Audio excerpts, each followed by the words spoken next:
நம்ம இன்னைக்கு உருளைக்கிழங்கு போண்டா செய்ய போகிறோம். அதுக்கு தேவையான பொருள்லாம் பார்க்கலாம்.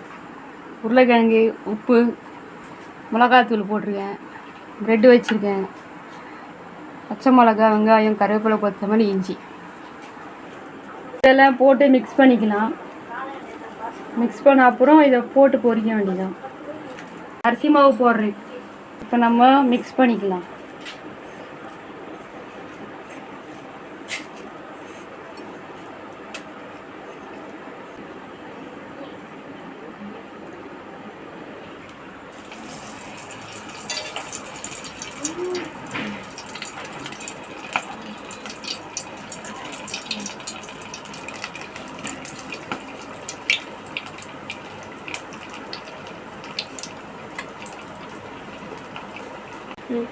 நம்ம இந்த மாதிரி அளவில் எல்லாத்தையும் ஒரே மாதிரி பிடிச்சி போட்டு பொரிக்க வைக்கணும்.